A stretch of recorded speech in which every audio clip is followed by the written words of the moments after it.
Hello दोस्तों, good morning. कैसे हो आप सभी? उम्मीद करती हूँ आप सभी स्वस्थ होंगे, मस्त होंगे और दुरुस्त होंगे। आज तो सुबह का मौसम बहुत अच्छा है और सुबह टहलते हुए मैंने देखा कि एक मोर डांस कर रहा है। मैंने उसकी वीडियो बनाई और जैसे ही मैंने वीडियो बनाना स्टार्ट किया तो मोर तो चला ही गया। मेरा वीडियो भी नहीं बन पाया और मोर का डांस भी नहीं पूरा हो पाया। मौसम अच्छा होने के बहुत फ़ायदे होते हैं। पहला तो धूप से बचते हैं और दूसरा सुबह उठ के ना एक अलग ही मज़ा आता है एक्सरसाइज करने, वॉक करने में। आज सुबह मैं टहल के आई 1 घंटे, उसके बाद पार्क आई। पार्क की मैंने डेली रूटीन की एक्सरसाइज स्टार्ट की और एक्सरसाइज करने में आज अलग ही मज़ा आ रहा था। इस राजस्थान की गर्मी में बारिश हो जाना और तूफान आना अपना एक अलग ही मज़ा लेके आते हैं। कल रात में बहुत ज़्यादा तूफान आया और उसके बाद फिर बहुत तेज़ बारिश भी हुई लगभग 2 घंटे के लिए। और आज सुबह मौसम ऐसा है। और हाँ, मुझे कल एक कमेंट्स आया था कि स्लीप डिस में हमें वॉक करना चाहिए, एक्सरसाइज करना चाहिए, योगा करना चाहिए या हमें बेड रेस्ट लेना चाहिए। डॉक्टर हमें बेड रेस्ट के लिए बोलते हैं तो हमें क्या करना चाहिए, आप मुझे बताओ। तो मैं आपको बता दूं, पहले तो अगर हमें स्लीप डिस है तो वो हमारी कंडीशन कैसी है उस पर डिपेंड करता है। अगर हमें बहुत ज़्यादा पेन है तो फिर हमें प्रॉपर बेड रेस्ट लेना चाहिए।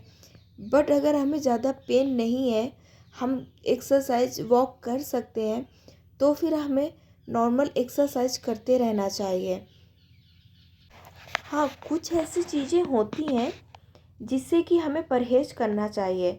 परहेज़ करने के लिए हमें डॉक्टर भी बोलते हैं कि जिस चीज़ से हमें दर्द हो उस चीज़ से परहेज़ करना चाहिए।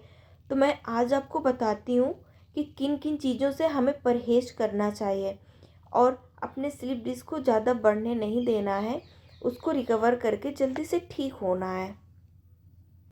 तो आइए जानते हैं किन किन चीज़ों से हमें परहेज़ करना है। पहला, हमें सीधे झुकना नहीं है, हमें कोई भारी सामान नहीं उठाना है। हमें सीधे झुक के किसी भी छोटी सी भी सामान को नहीं उठाना है, वो भारी हो या हल्की हो। और हमें अपने कमर में जर्क लगने से बचाना है। जैसे कि हम बाइक चलाते हैं या हम बाइक में बैठते हैं, तो दोनों कंडीशन में क्या होता है कि कभी कभी अचानक से कोई गड्ढा आ गया और बाइक में ब्रेक लगाई तो बाइक हमारी जंप करेगी।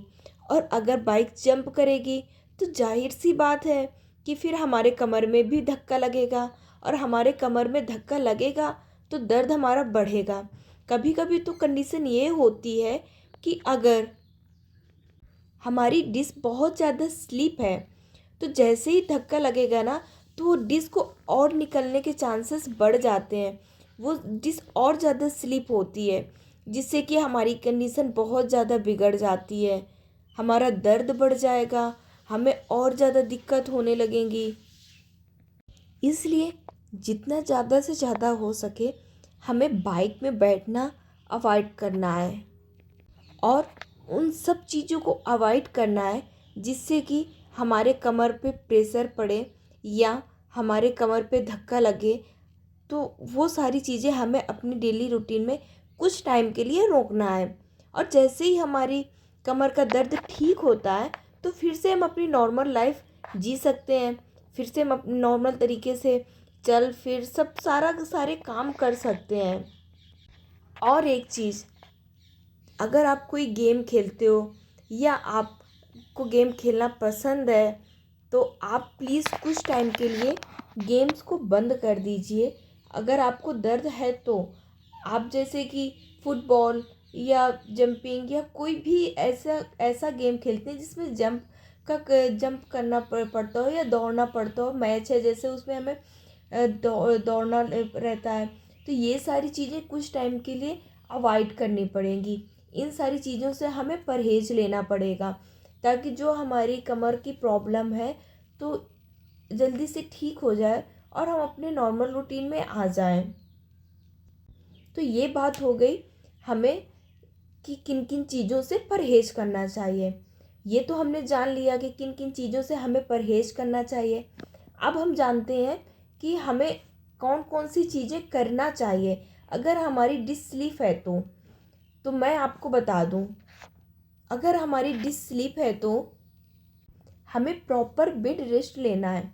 बट बेड रेस्ट का मतलब ये नहीं है कि हम सारा दिन बेड पे ही पड़े हैं, कि हमने खा लिया फिर बेड पे लेटे हैं, उसके बाद हमने अपना डेली रूटीन का काम किया, बेड पे ही पड़े हैं।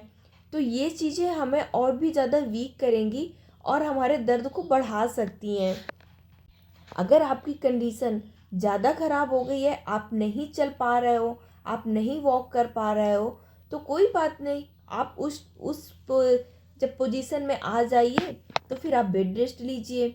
बट अगर आप चल फिर पा रहे हो तो आपको बेड रेस्ट लेना है।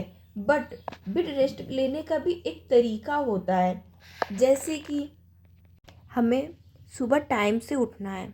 हम टाइम से उठेंगे, डेली रूटीन के काम करेंगे और 15 मिनट के लिए हमने टहल लिया, नॉर्मल धीरे धीरे से टहला, कि ये नहीं है कि हमें बहुत स्पीड से टहलना है, धीरे धीरे हमने टहल लिया। उसके बाद फिर आके हम लेट गए, हमने आके लेटा, उसके बाद ब्रश वगैरह भी कर लिया उठ के, फिर थोड़ा सा नाश्ता किया और 2-3 घंटे का फिर से टाइम दिया।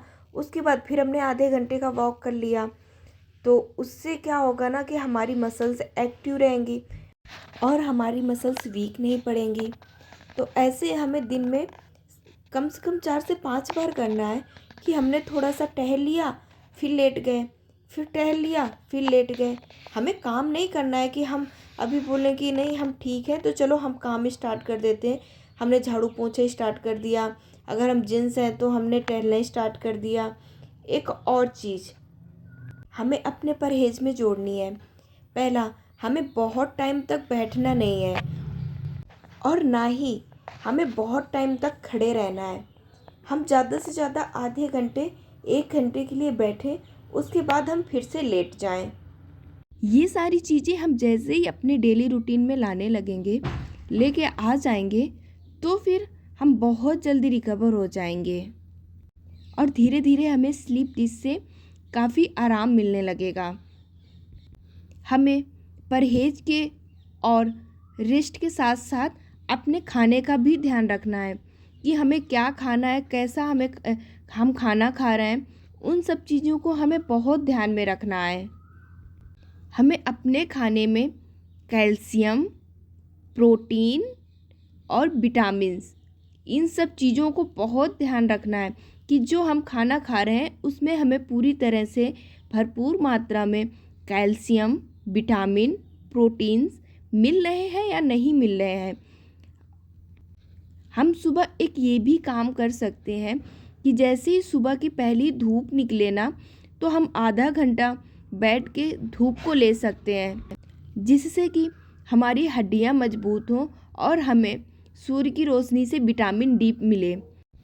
अगर हम ये सब काम नहीं कर सकते हैं तो हम लेट के भी एक्सरसाइज कर सकते हैं। जैसे कि आप देख रहे हो, जो एक्सरसाइज मैं आपको दिखा रही हूँ, ये एक्सरसाइज सारी हम लेट के करते हैं।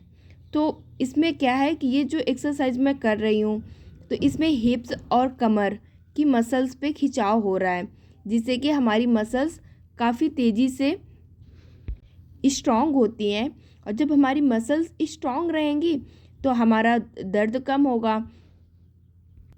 तो आप ये एक्सरसाइज को अपने डेली रूटीन में ला सकते हैं।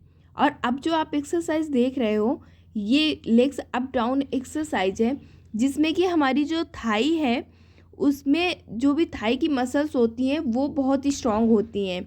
और ये एक्सरसाइज बटरफ्लाई है।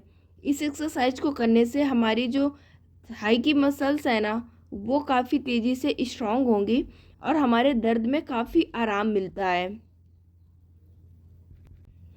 इस एक्सरसाइज से हमारे जो साइड का फैट है वो बहुत तेज़ी से बर्न होता है, और फैट के साथ साथ हमारे स्पाइन में बहुत अच्छा स्ट्रेच होता है, जिससे कि हमें दर्द में काफ़ी रिलीफ मिलता है।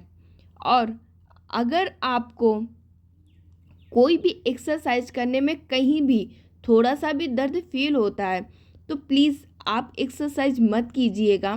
जो जो एक्सरसाइज करने में आपको दर्द नहीं हो वही आप एक्सरसाइज कीजिए, क्योंकि अगर हमारा दर्द बढ़ेगा तो हमें ज़्यादा प्रॉब्लम हो सकती है।